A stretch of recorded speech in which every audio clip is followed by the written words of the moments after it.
Welcome back to Bite Size Sports and Carnage Media this morning. Happy Sunday, everybody. Hope you got your fantasy football lineups all set.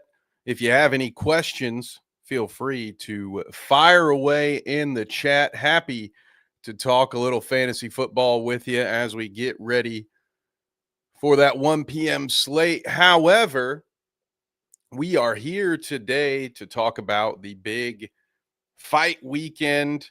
We have Mike Tyson versus Jake Paul, John Jones versus Stipe, and of course, Serrano versus Taylor, which may have been the big victor as far as the big picture goes. We'll get into all of that. So let us know your thoughts in the chat on all of the big fights. Would love to hear everybody's thoughts on Jake Paul versus Mike Tyson, specifically, as we are going to start the show off with that. But of course, if you got thoughts on not only John Jones versus Stipe last night, but the post-fight press conference where Jones has talked about how he won't be fighting Tom Aspinall and, in fact, wants to fight Alex Pereira. Very interesting. His thoughts on that. We'll just dabble. We'll touch on it right now before we focus on it later. Was that he no longer wants to fight dangerous up-and-comers, but wants to fight dangerous established champions. Let me know what you guys think about that. So get those thoughts in the chat as well. But let's start things off here with Tyson versus Paul. A major disappointment to any of you that were maybe shown 4-year-old clips of Mike Tyson coming into this bout that perhaps thought maybe against your own better judgment that just maybe Iron Mike was going to have a chance here against someone half his age. And unfortunately, for even those like myself who were hoping we might see at least a flash of old Mike, it was not there at all, in an incredibly one-sided fight that almost felt like it shouldn't be going on. Jake Paul acknowledged afterward that he did not go for the finish because he didn't want to hurt someone who didn't deserve being hurt, which is a whole can of corn to open, really. When you're talking about the fight game, there really shouldn't be anybody in there that can't be hurt or that your opponent is unwilling to hurt, because that really starts to dig into the whole integrity of the sport in the first place. What are we all doing here if you're not in there to hurt somebody? Not in like a vicious sort of like evil sort of way, but the idea is like it's a combat sport. You should be fighting for the win. I know a lot of people discussed the idea that this fight was rigged. I don't necessarily know about all of that, but of course, if Jake Paul is pulling his foot off the gas and in the final 10 seconds just gives Mike Tyson a free shot, which he doesn't take, I can understand people having some thoughts about this. And even if it wasn't rigged or scripted, I can certainly say I don't think it was scripted, but it was obvious that if Tyson was giving all that he had, he probably shouldn't have been in there. And Jake Paul obviously clearly was not giving all that he had in this fight. So what was the point? Who won? We will get into all of this. The big picture here, was it a net positive or negative? Let's check out the chat first, though. What is up, John? Was that some sort of spleen kick that folded Stipe? Possibly. That thing was nasty. And let's go to his Tyson Paul take here, and then we will talk about Jones and Stipe here soon. John says, I don't know how we got excited about that. They shouldn't even be able to drum up that much excitement like the fight is going to be anything worthwhile. And I think that's how we got tricked. Those of us that did was, old clips from when Tyson was prepping for his Roy Jones Jr. fight in 2020, I believe. That was probably a lot. And Jones was saying that during the broadcast. He's saying, man, Mike just doesn't have his legs under him. Look at his legs.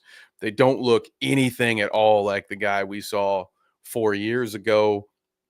I mean, he could barely keep his balance just from throwing his own punches.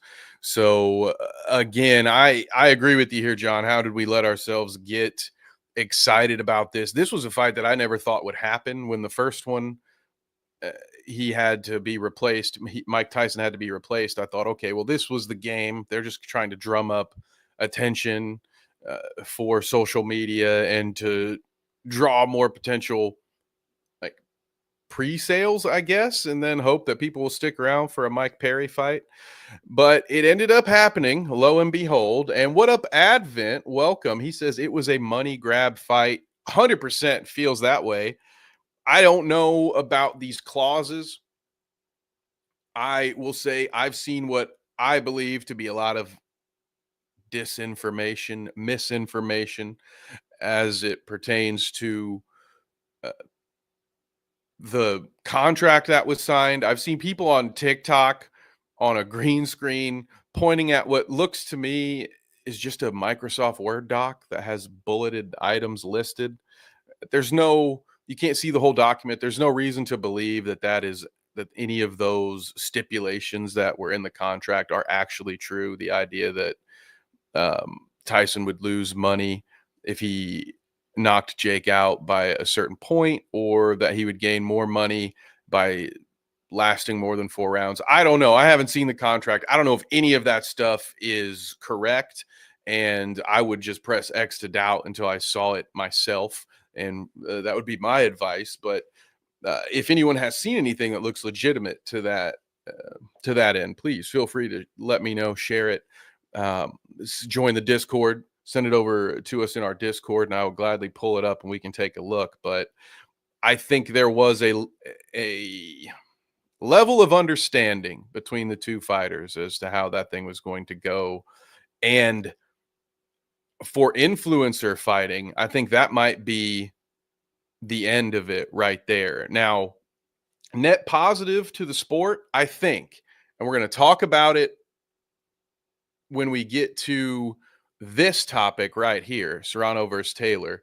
There is something good that came out of this whole Netflix debacle, and we will talk about it. But to stick with just the Tyson Paul of it all for the moment, as Advent says, I'm just glad I didn't stay up to watch it live. The fights leading up to the main event were better. That is true, with the exception of the opening bout, which I don't believe was a good opener for the card. My opinion.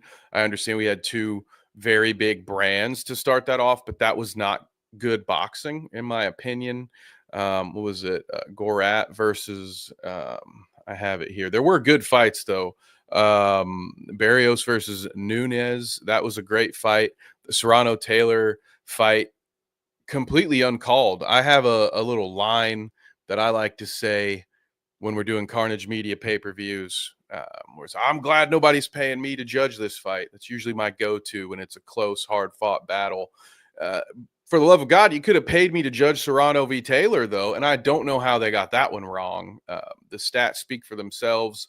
Threw more punches, landed more significant blows, hit them in a more efficient clip, and also Taylor got a point taken away for a headbutt. So I have no idea how Serrano comes out the loser on this one, but it really helped put female boxing on the map for a lot of people that otherwise have not watched it yet. And as someone who does watch very talented amateur boxers all over the Midwest, male and female, that part is awesome, because here in 13 days, I will be doing play-by-play for an event in Lima, Ohio, where there are two women headlining that boxing event, and it's going to be a great main event. And I love the fact that more people will be paying attention to that aspect of the sport. And that's where I say, potentially, is it a net positive? I don't know. I don't think that big ticket boxing is really in a good place right now, generally speaking. Influencer boxing was a bit of a shot in the arm. Uh, in it's sort of like a Yankee sense, sports are good when you have villains. People love to have someone to hate. And in combat sports, especially, this even goes to pro wrestling. The most marketable thing you can have really is someone that everyone wants to see get their ass beat. So, in that sense, I have always been one that said, I hate Jake Paul with every fiber of my being, but it's good for the sport. It's better to have villains that we want to see get knocked out. But at this point, with him not fighting anyone even remotely his age, I believe Nate Diaz was the youngest, the semi retired MMA fighter, just known for his ability to take a beating more than anything. Not one of the greats when it comes to his technical fighting skills, not one of the best records you'll ever see, but just an absolute uh, tough as nails guy with a chin of iron. Like he will take as many beatings. He was 39, all right, and not a boxer when Jake boxed him. So to that extent, I think that if he doesn't fight somebody real anytime soon, that well is going to run dry. There's a lot of great boxing all over the world. We just don't get as much access to it. And so I do think boxing overall will continue to grow. But the idea that the main event was such a letdown, I do see that potentially having a negative impact to other large upcoming boxing events. I hope not. I hope people don't think that, oh, we've got a world title fight here, one of the best pound for pound fighters in the world going after a title, and somehow that's going to correlate to a Jake Paul influencer fight. Like, no, these two things are not the same. Um, but so short term, probably a negative on the male boxing side, but a big boost to women's boxing having Serrano versus Taylor with a admittedly very controversial finish that's going to set up for the trilogy part 3. I think that thing. I heard someone say that one's going to be in a soccer stadium in Europe now. Like I don't know if that's true. I hope it is though. That would be phenomenal. A lot more fight fans can tune into this and appreciate it. Let's jump back to the comments. I think I've left a few of them over here. John says, wildest cut I've seen in a few weeks. Advent, just in Minecraft. We won't even read that one for you. Lee, what's up, Lee? Welcome. Thank you for stopping by. It takes a certain kind of person to watch a 60-year-old guy fight a 30-year-old. I'm 80, and in no way am I going to let a 50-year-old man hit me.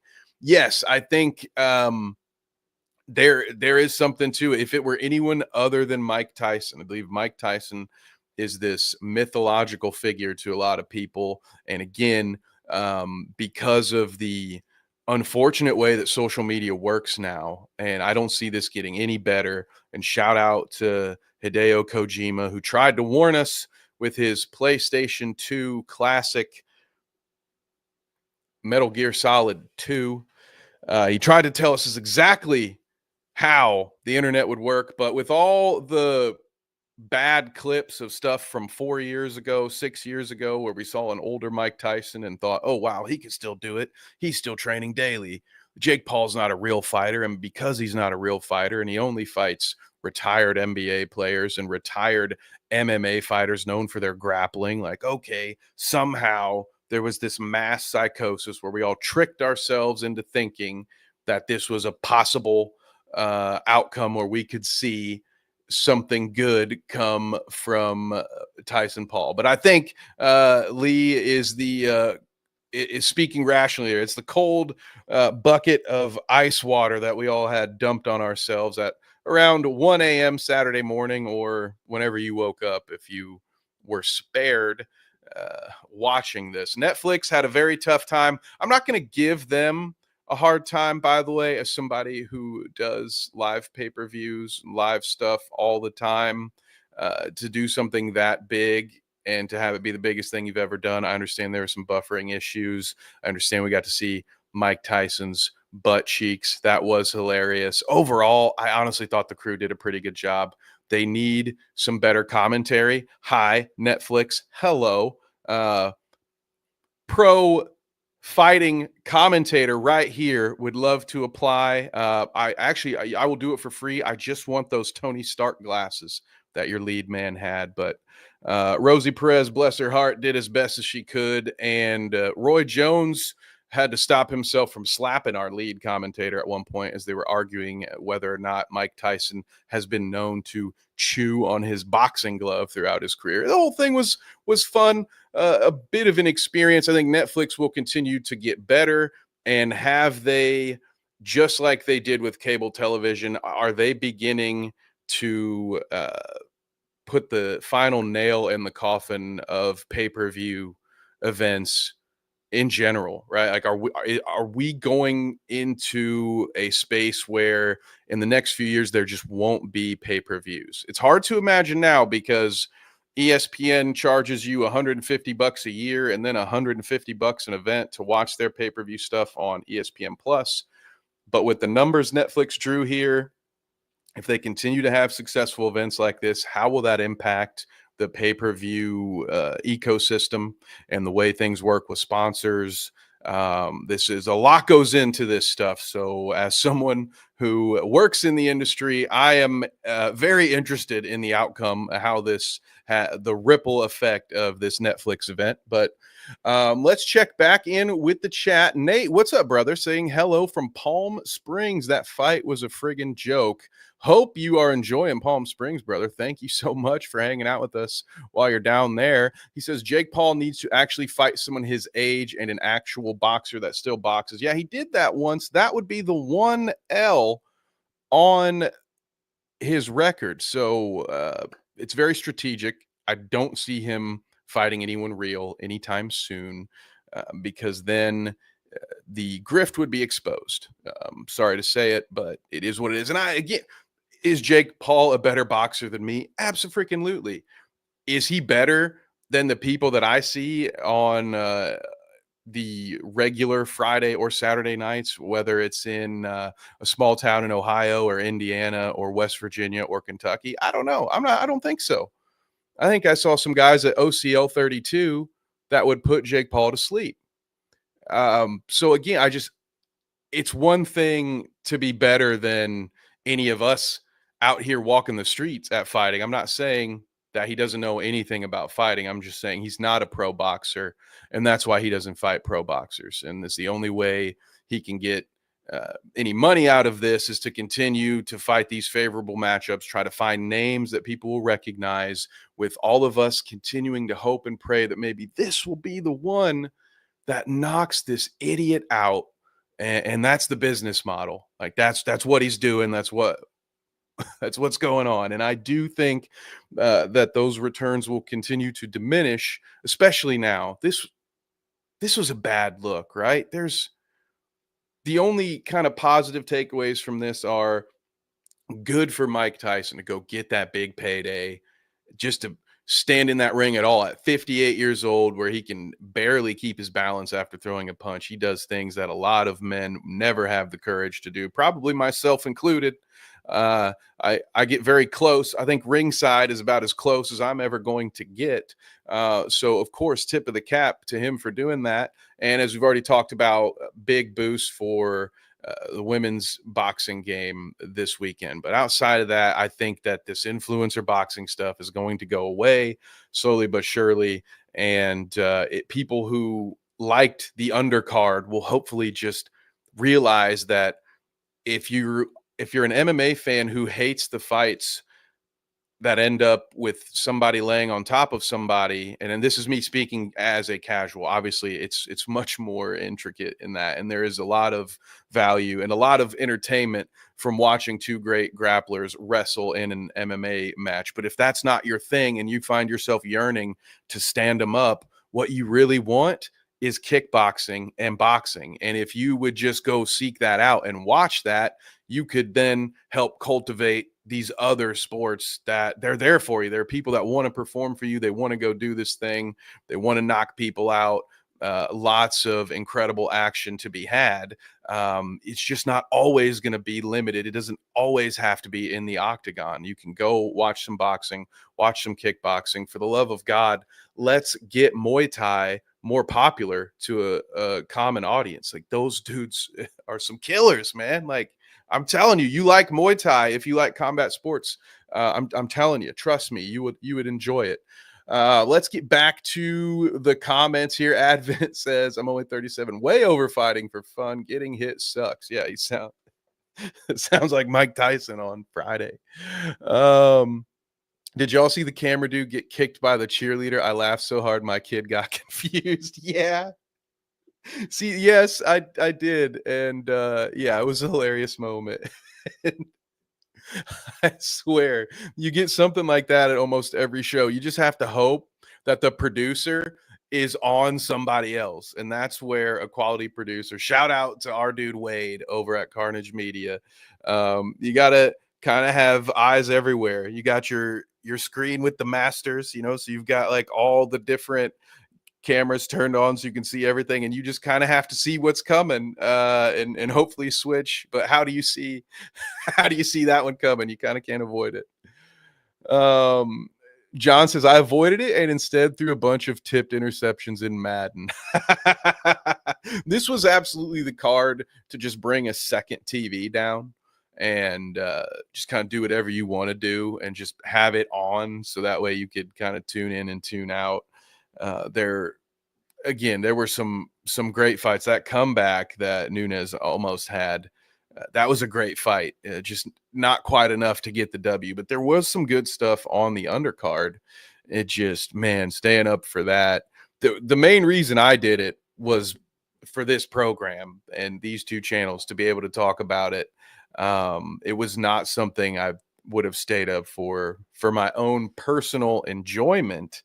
Unlike last night's event, which I would have watched and was disappointing for some different reasons. But let's round out the comments here before we switch gears back to the octagon.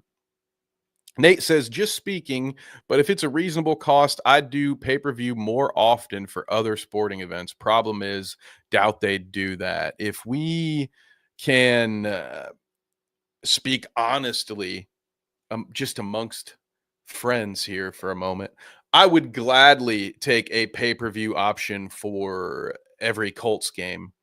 Give me the ability to pay you whatever it is to just let me watch my team's game this week, and then offer a package where I can buy the whole season, or I can, if I happen to be a fan who lives in my team's market. I don't, but if you're one of those fans, maybe it's the away games, whatever. But if you could parcel out sporting events and make them pay-per-view, Nate, I am in agreement with you there.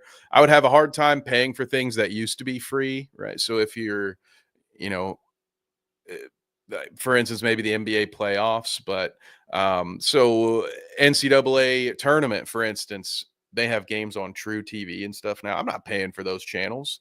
So I'm limited to what would just be on CBS or something like that. So, but if there was an option for me to buy a package that allowed me just to watch every game of the tournament from my phone or from an app, I would absolutely do that. So, and maybe that's what it is. Maybe it's not the death of pay-per-view, but it's just going to be in a different form. But we'll see. It's interesting. And of course, it has to be Netflix again. They just can't learn a lesson or leave well enough alone. They just got to come in here, ruin things for everybody else with promises of that can't be fulfilled, and a business model that almost certainly will never be profitable. But hey, it is what it is. Thank you, Netflix, for testing the boundaries of this space. We love it. Nothing is really free. That's a good point, Lee. That is a great point. If anything is free, you're usually the product. See, you guys are the product here, right? I don't have anything to sell you, I promise. But it is good to know if something's free, it's probably selling your information somewhere. But I'm sure YouTube's not doing that. This is the part where I have to say very nice things about YouTube so we don't get taken down. Let's pivot to UFC 309, John Jones versus Stipe Miocic. We're going to go back to the very first comment of the day, which was from Johnny. Was that some sort of spleen kick that folded Stipe? It would have to be something like that, I would think. Initially, just from the location of it and the fact that he got him right with the heel, I honestly thought ribs. Right? I thought like broken ribs, and who knows what other damage might have happened depending on how badly the ribs were broken. Did anything get punctured? Did anything get scratched in there? That was my first take from that. But the longer the post fight went on, it seemed like, Stipe said he was okay. Um, didn't really appear as if the ribs were broken. So it probably was some sort of spleen kick, maybe hit a hit an organ. It's also very possible that just completely got the wind knocked out of him, right? That much force. And I could imagine that would make you kind of just freeze up for a second if all the oxygen is just shoved out of your lungs, and kind of take you a second, because it looked almost right after that kick connected that he was frozen in time there for about a second, and then Jones was able to come in and finish it. And I honestly thought that fight was going to be over. I think it was the round before, right? Just those, I'm surprised he survived all those elbows in the first place. Um, Good chance he probably could have gotten a concussion at any point throughout that ground and pound. Those elbows are vicious. For those who don't know, the only reason Jones has a loss on his record is because of a vicious 12-6 elbow that was ruled illegal, that I believe now would be deemed legal. Just the worst place you would ever want to be in the world of mixed martial arts is underneath John Jones with those elbows coming down. And so the fact that it took damn near what felt like 50 elbow strikes for him to finally get a cut on his cheek was impressive on its own. That dude's head is made of granite. Thank you, Lee. He said, great show, headed to football. I will be headed to football here very soon. So that's a great warning shot there. We got about 18 minutes to kick off. I got to give myself 5 to 10 minutes to double check those lineups one last time. So we'll be here with you guys for just a few more. Thank you to everyone who has tuned in. If you have any more thoughts on the big fight weekend, or if you have any questions or thoughts about your fantasy football matchups tonight or lineups this afternoon, go ahead and fire those away in the chat as well. The last thing I really want to talk about as far as UFC 309 was the pre-fight and post-fight press conferences. At one point, Dana was asked if the winner of Stipe and John Jones should fight Tom Aspinall. He said yes, he did believe that. And Jones, at the very end, after the crowd was kind of chanting a bit and having some fun, but I paraphrasing here, he kind of told him, just, shut up, stop that. And then after the fight, Jones, as we mentioned at the very beginning, said that he isn't interested in fighting dangerous up and comers, but is only interested in fighting dangerous established champions, and says that he, for his next fight, wants to fight Alex Pereira. And on one hand, holy shit, yeah, I get it. That's a super fight. And that, those were his words as well. He wants to fight super fights. So interesting there. Is he ducking Aspinall? Obviously, that's a narrative that's going to be out there. Aspinall is the interim champion. So it's a very flimsy argument, in my opinion. I don't want to fight dangerous up and comers, dangerous established champions. Well, I mean, he's got the belt, he's got the interim belt, which, probably wouldn't have been needed to be created if anybody else was the current champion. But That's neither here nor there. So what do you guys think? Is Jones dodging Aspinall? Do you agree with him that at this point you just want to see him fight giant names? Is there anyone after Pereira that he could fight? Let's say he wins that. Is it just time to retire as champ? Uh, John says that John's the greatest. Yeah, he really is. As much as I personally don't love it, I really wish. Imagine if his brothers fought pro. Could be incredible. What an amazing family, athletically speaking. The fact that his brothers can be just solid NFL players and that he could be arguably uh, the greatest fighter of all time. And it's incredible, his reach. I don't think he's ever been in a fight where he didn't have the longest reach, something like 84 inches. Incredible. So he has these physical gifts and advantages. It's kind of like watching Michael Phelps in a pool. We're like, this dude's built like a dolphin. And it doesn't take anything away from the work that they do, but it's just sort of it's when people say they were built for this, those people, it's real when you're talking about John Jones or Michael Phelps. Like they really were built for what they are doing. I really wish John Jones had made a lot of different decisions outside of the octagon. Um, he's a villain to me. One of the, again, to go back to the Jake Paul side of it, he's the Yankees of the MMA for me. I want nothing more than to see someone beat him. But at the same time, I would never argue that he's not the best there is right now. It'd be hard to make that argument.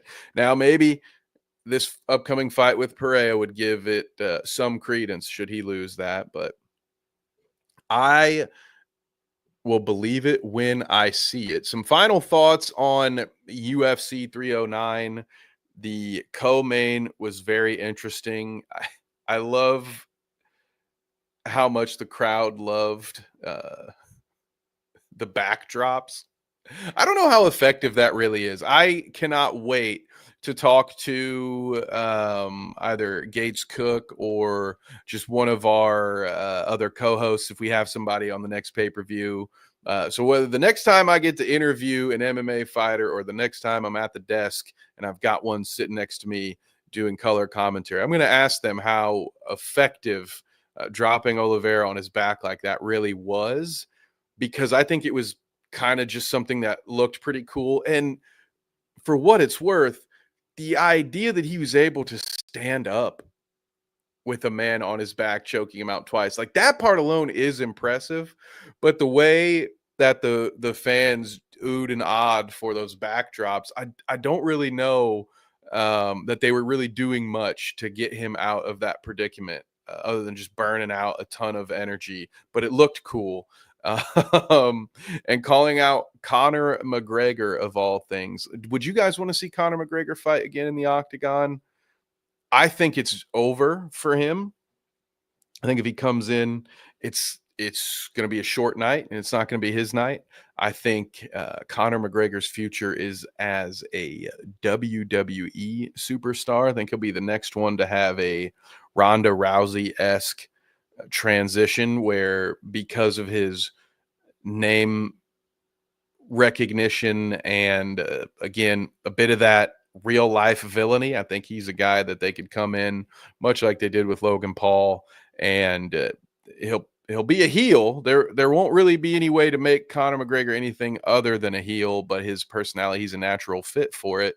And if he applies himself and learns the way of pro wrestling, and I'm probably even just half as well as he applied himself when he was climbing the ranks of the UFC, I think he would make a great personality for it. I don't know how he'll look in the ring. He could be decent in the ring, but I think that's his future. I don't know that he's got any more quote unquote real fights left in him, but he could certainly draw money for a few more years, I believe. And somebody, again, that I would just love to see get knocked out.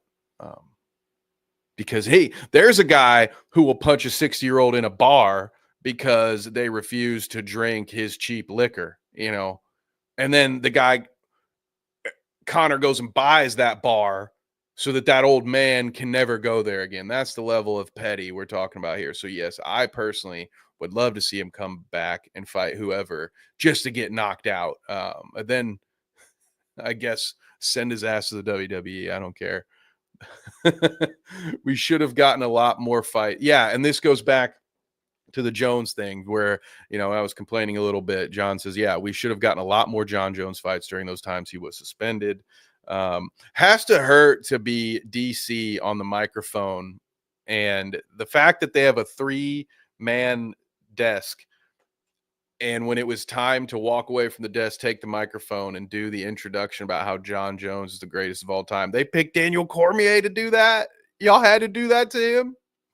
We'll talk about, people were saying Mike Tyson went through a humiliation ritual by showing his ass cheeks on Netflix. I think DC just went through his humiliation ritual, having to put over John Jones, knowing damn well we've all seen the footage. We've seen the footage of poor DC almost tearing his ACL trying to stomp a hole into the concrete ground because Dana White has to tell him that John Jones tested positive for cocaine.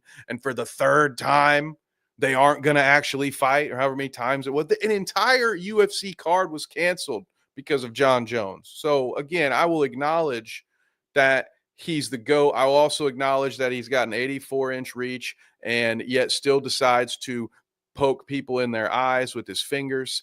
So he's got all the skills, still fights dirty sometimes, and outside of the octagon in no way carries himself like a champion, is in no way a role model for anybody outside of, again, if you want to watch what he does in the ring and try to emulate that, more power to you. That makes perfect sense. But everything outside, it's just been a letdown. It does generate attention and get people's eyes on it, but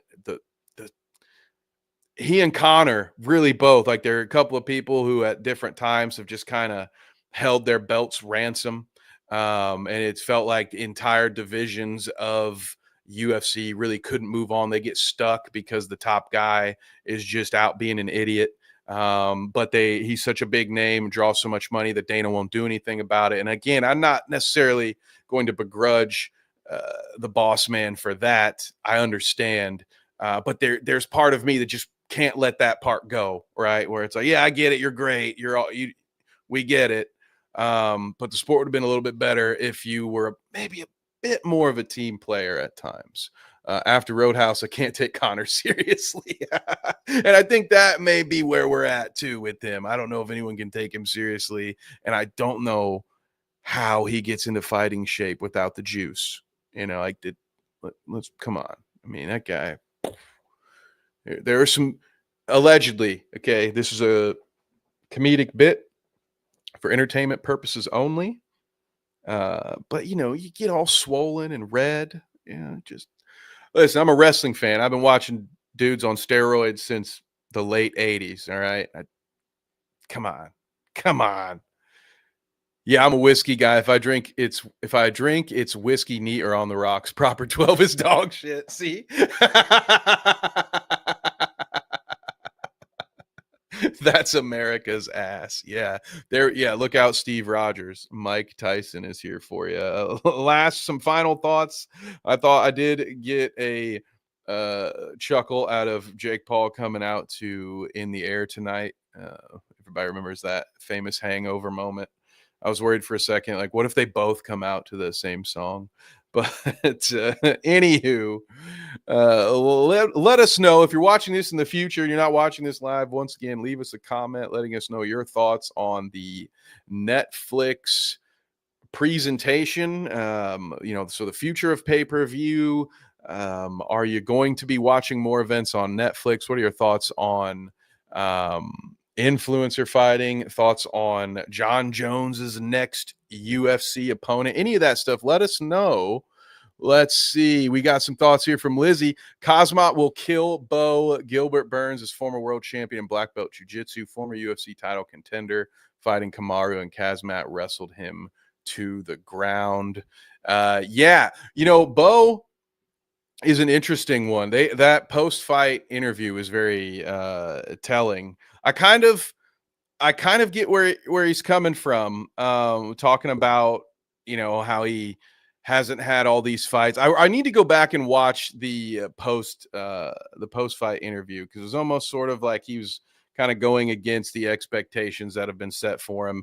And I really don't know um how, like, I don't think he's ready. Like, I don't, I not that he's not good or won't be good, but I just don't think he's close to the top level right now. So I kind of agree with you there, Lizzie. So thank you all for tuning in. Shout out to the chatters, John, Lizzie, Advent, Lee, Nate. We appreciate you. I got to get ready for some football lineups here. What's John say? When you get out of here, look at Nate Burleson. He just power bombed a folding table. Okay, well, I don't want to miss that. All right, gang. Hey, leave a comment on your way out if you like live content, and especially in football season. If you're an NFL fan, come check us out on Bite Size Sports Tuesday nights with John and the boys at 9 p.m. Trevor and Josh talk fantasy football Wednesdays at 9:15 p.m. And James and I talk the NBA while previewing Thursday night football every Thursday at 7 p.m. So don't miss the live shows over on Bite Size Sports if you happen to be catching the Carnage Media version of this stream. Thank you all who showed up at a little impromptu stream. So I am very grateful for everyone who is here. We will see you all next time, gang. Y'all have a great Sunday.